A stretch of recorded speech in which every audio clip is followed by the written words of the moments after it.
Mātou tāno. Mātou a whēla o whioreri e tautorua I mātou e mātou suenga I rei whia o whionga pa ia. Whamatala loto mai a mātou muroa marama e mātou sauni matapena e a awara mātou sāwaringa whaare whātuatua. Taro e ala suaf pa io Jesu Keriso le li I mal whaola to tas. Amen. Ia o tātou suenga fo I le nea fiafi. Tātou marama tiri ai pēa. Ia I le tua malonu whinangalo e maise whionga pa ia le tua o tāpa saina ma tō matawina la tātou sāwaringa whaare whātuatua. O le tāupu au mai le nea fiafi. O natu foi sa tala no mua foi. Ia o le langi. Ta upu whaasanga I le langi, the heaven. Masani la u savari mara na u tilo pea u alu ta'avale inisi o lunga o frisa. Tusiaia whaupunga I lunga, the heaven is real. Ia lona winga o lo whaamanatu mai ai e moi le langi. E moi foi se ori, inisio tusinga. Au o mai a tau whai e toi au mai lem taupu. Ina ia o tātou tala noa ai pēa ma o tātou manino ai pēa I le unga o tātou sāwalinga I le nei lalolangi. O le whesili mo tātou lau whātou tua, what is our final destination? Whea tātou final destination. Ai alu te alu malanga I walele, e iei lau itinerary, e tau mai ai, le mea e alu iei lau malanga. So stangata soi fua lava, e tauana I loa le mea malanga iei. A whai e sesi o tau e me fia e mata I mo meo cartoon. E a cartoon maali e a maanaia. E maali e yo a e winga lo loto. O ata na cartoon na. Ia o e fwor cartoon. O whaisi leva I aso na. Ia o cartoon I le tamaitai le. E ngui a torfia le su e po whian me I eilo na ainga. E nā ruatu tau atu ai I le pusi, tau le mga ala e mga lua la awala, mai lota mai taile I le pusi. O whea le mea u te alu ai, whea le awala u te alu ai. Wha mai le pusi, it depends. O whea te whia alu ai. Ia, wha mai e o teine, o te leiloa. Fa mai loma le pusi ia ele a faina a ele loa pule ha po fela la te arua ko se na te le loa la destination ta to la fa to tua where is our destination fel mele fa mo ta to e o ia ia e mai ate le tangata ta to te fa mo le langi that's our final destination. Ia, ai mana tuala, o le langi, e le tu maununga. O le tala tuspa ia, le asa tātou whaitau ne ia, I le melesa whaitau valas. Wai mai o le langi fou, ma le lalo langi fou. Mai le, mo le mau a Paulo o ia Ioane lentu sia whaalinga. O loa le langi fou, ma le lalo langi fou. Ua mawai atu le urua I langi, ma le urua I lalo langi. O le langi fou la, ma le lalo langi fou, o nei. Le nei lalo nei, e le olunga. E leo se final destination na lunga o lalo nei. E wa te lana mele masa le tangata. O le tātou final destination o le langi i lunga. A le tātou whaitau nei a mai o ane. No i loa le langi fou ma le lalo langi fou.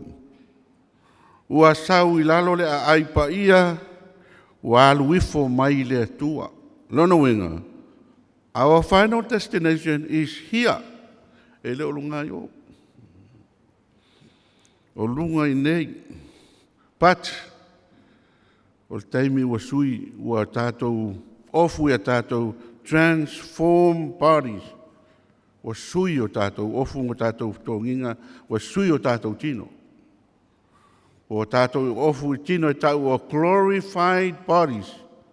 Pea tino Yesu ina ua toe tu. Oi nā tino nā tu i tātou. I lere i ofu ase si lona tino nei taimi se i wangana lava ua e o taimi maliuma toe tu. Ia te ofu ai lai lau tino nā len whamai wa whamai. Sa poto le au so o i tonu la tau whale o le fefe. Ai tu Yesu. Alai tapuni il whale. Lokal whaitoa lono wenga e mawhaianga through the walls. Te i tu Yesu tonu alai lokal whale. Lono wenga na ui mai Yesu sau alai ai a pui al whale sau tonu. Spiritual bodies. Toi ngā tino nā tino i tātou. La ese foi la foringa me da ai tātou. William. Ia langa i masanya i la tawharongo foi lele. Ia i la unga tangata ia mai se foi lunga TV ia tala noa mai ai na. Ia ai le alfa manino foi o tātou ma sia tātou ma tā opsisi. O le langi na o se mea le tu mau. Se mea tātou te nofo ai ma whaatali ai a le final destination au whātua tua o lalo nei. A wā o le a merge whaatasi le langi male lalo langi i le new creation ua fau foanga le tua mea nai le iloa e tātou. Uilea, tātou tue fo ila i tua i le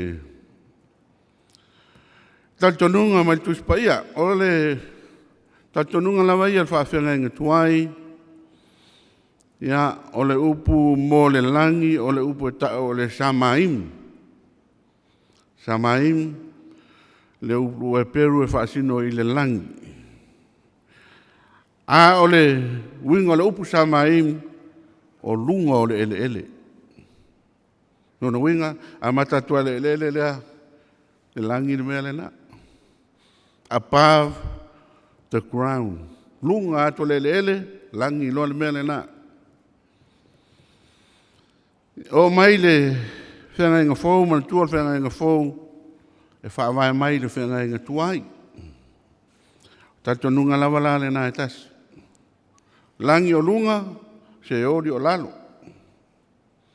Le langi o lunga, se ori o lalo. Tua tala Yesu le ma senu whailo nāsu. O au e mai lunga, o tau e mai lalo.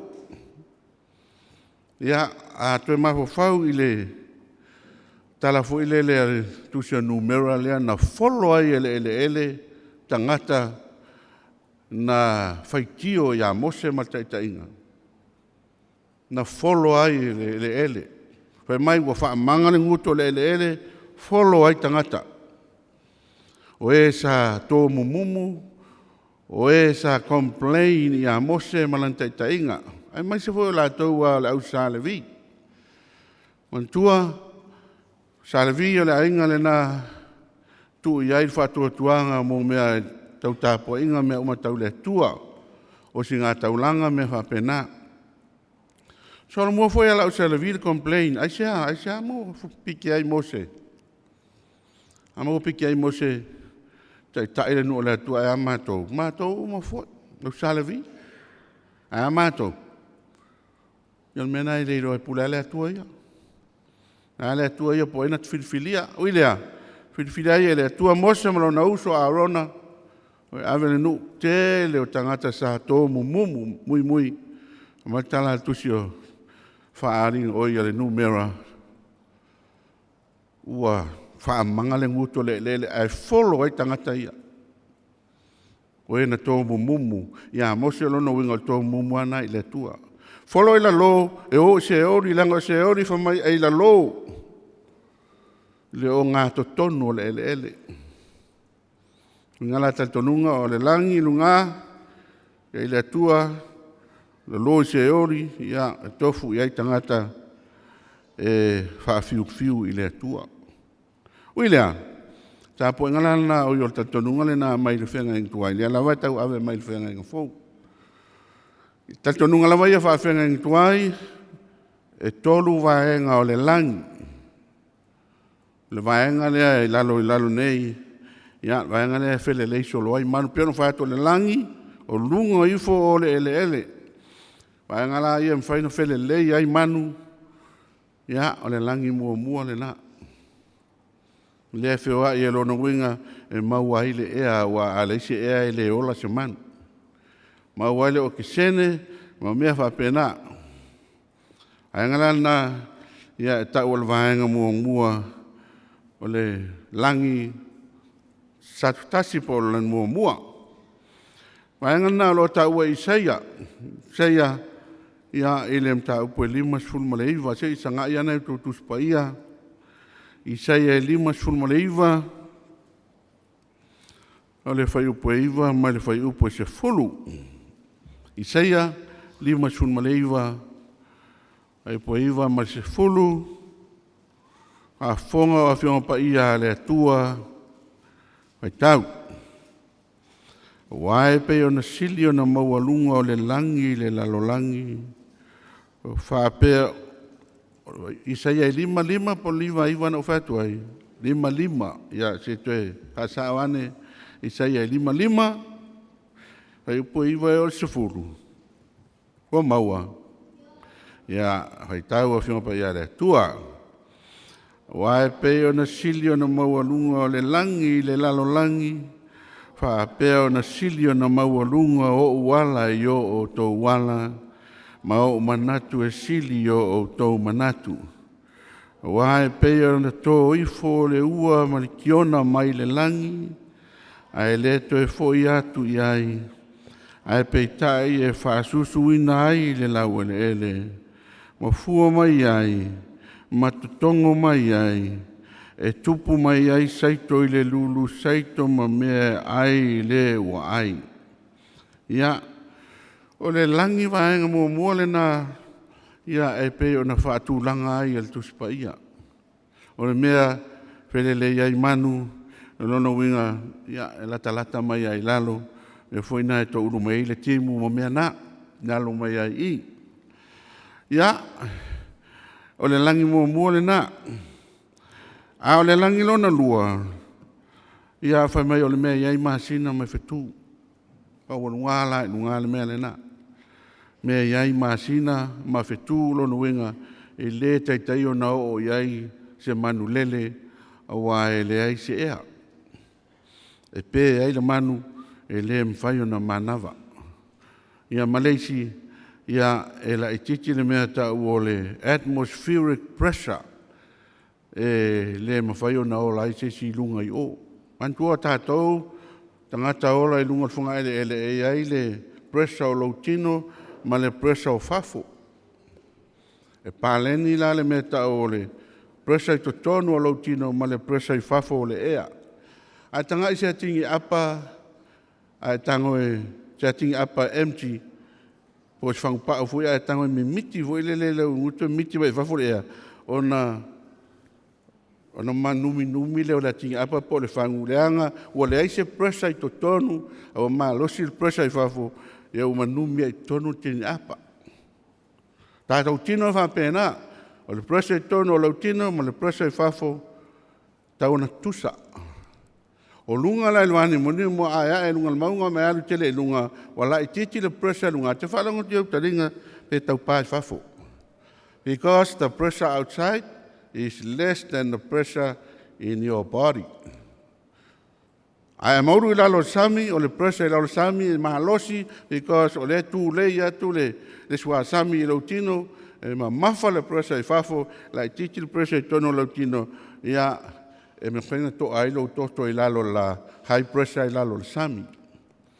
Me hoi nai le tau na ola se si lalo sami, ia na oi ai ola i lalo me loto, wa uma ona adjust le tino le i ala tau i o tātou morwhanga i lele, ia o tātou la tusal tātou pressure mul pressure i nei, a e alu lai lunga e le mawhai o na ola i tes. So se wa lele ai lele i fo lunga o le langi, they are pressurized, lua uma wha pressure tonu, ina ia tusa tonu wa lele ma fafo, otherwise, ia lona winga e le te tau ona e pālo wa lele pe a. Uilea, o le langi lona lua lana e ia le masina ma whetou, hai asin maununga e lunga.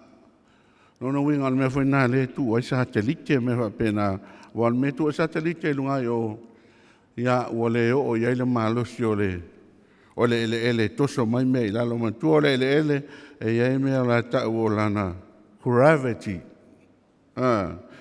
Lea lea ana, so se mea tongi lunga i pau mai lalo, lea ngai toi toso mai lalo e le mea tau o le gravity. Lunga lai o le melaua iai le satelite o le o iai le malosi o le gravity e te ea i lunga i o e te leto e pau mai lalo.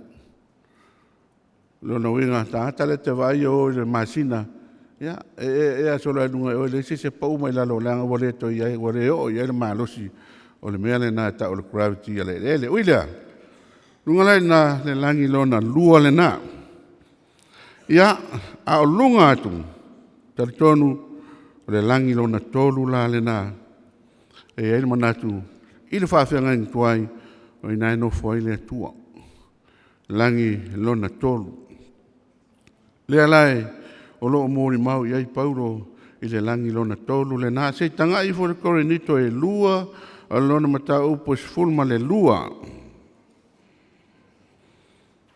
Ai pue korenito e lua, mata upo sfulma le lua.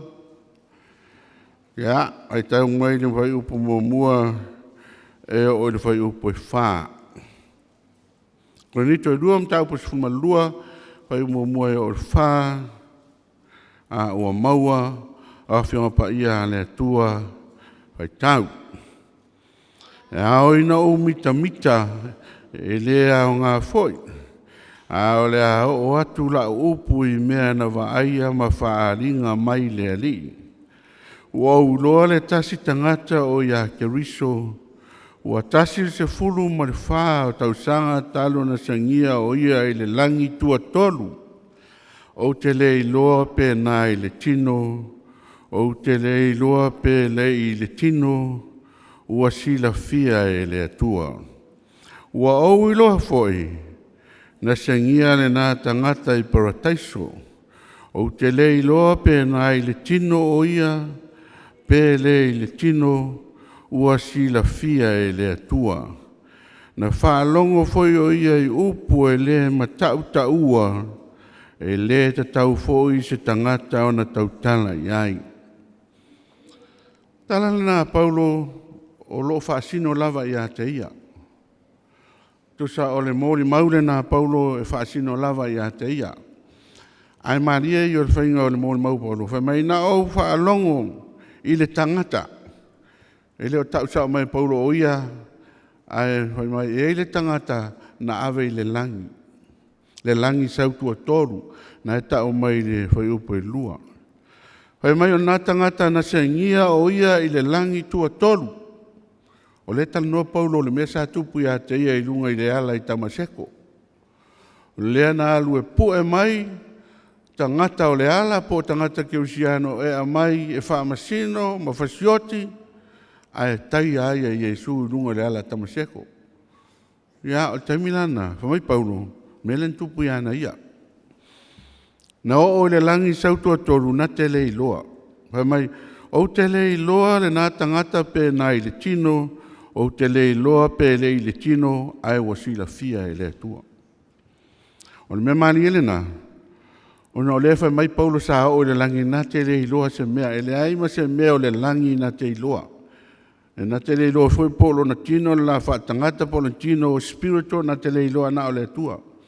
A le tele i o tangata la unga mawhamai, na o i le langi na o vai i le atua e whapei ma whapei. Tui titi a whapea mai, e tula le uro le atua. Talo whai le tele o tangata. O Paulo, tangata na tusia le whenga inga fau, tele o tusia whenga fau mai Paulo, o tele i loa se mea. Paulo mea o te iloa o na sengia au i le langi tua tolu, te le iloa se mea. Te le iloa pe o so tino whare tino, o lo tino whare anganga, o te le iloa si la fia e le atua.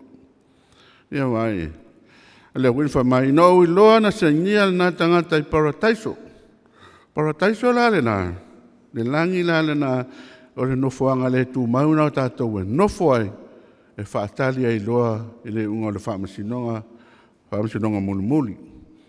Para taiso la le na le foi ai le talafu le ia la salo ma le mau oa ia na luatu ai foi le anu no fai ngoi no foi ia o le fata a Abraham.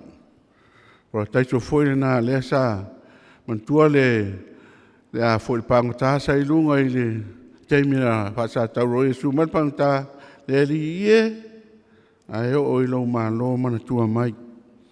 A mai Yesu o le aso lava tate iai ma oi parataiso, le langi. Mea e nofo ai, whaatalitali ai, ia le vaenga muri o lau destination. Le final destination e whaatalitali na po whiala e te au iai. Uilea, ia, o tatonunga la le na mai le whenga inga tuai le foi, ia e o mai paulo mai lato uma, malato tala noa ai i le whenga inga fou. Peitai. Anga le lai le tai ao sa o launga tuai le launga Yesu lunga le maunga. Fasili ai le whalasai o awhia e o mai ai le maa lo le atua po le maa lo le langi. Hai mai Yesu e leo se maa lo e o mai i le vaai o mata e te lei loa. A ua i nei le maa lo le atua, o ua i nei. O lea, it's among you. Wai i le maa lo le atua. Ai e le taunu a toa mai. Una winga o le o ngai lalo i nei le tātou final destination ai le i a toa mai.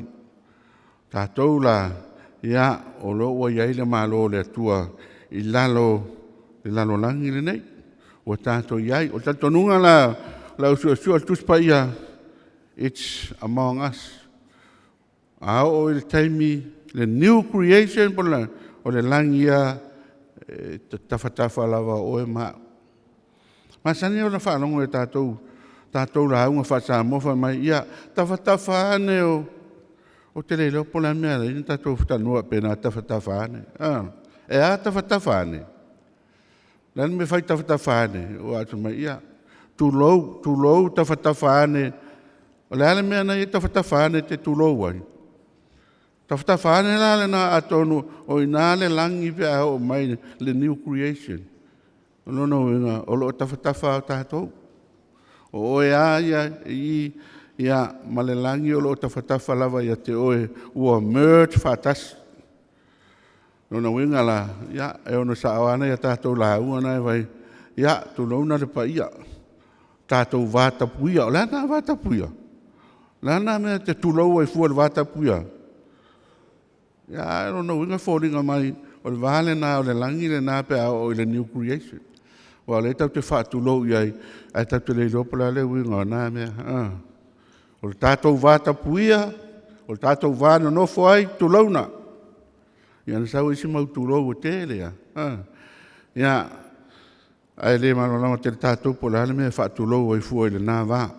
Ia o ile ia o le talala na ale au su tuspa ia o le langi our final destination o lalo i nei a ona fio mai Yesu ia ona taunu o le mele sa fai tau nei a valas mai no vai le langi ma le lalo langi fo o sau mai le langi o sau i lalo ia o le to ia se sami ia maisi ma umea na e tawai mai ele tala tuspa ia Wa leto ia se whaanoa noa, ia wa tātou no nofo whaatasi ma le atua, i lalo nei. ua vea le atua ma malama le tio atau le atua malama le to ye se la awa e malama le atua e malama umai le new creation atono mena me le atua le malama awa malama no lengfu le to mo mia ni simea ua iai le atua e malama ai me uma ia o le atua foi solo e se o tatou mata e le to iai se oti se whanua noa, se aue, se pupunga, awa ua mawai mea mua. E le to e tusala tātou vai.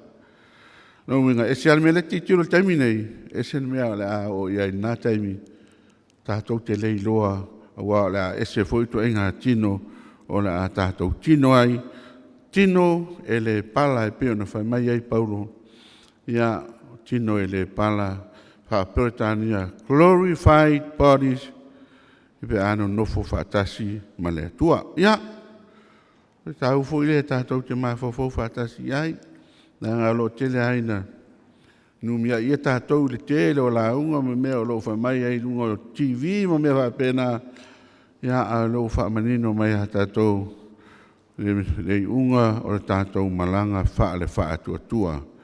Ia manuia tātou e kāre sia no Yesu. Amen.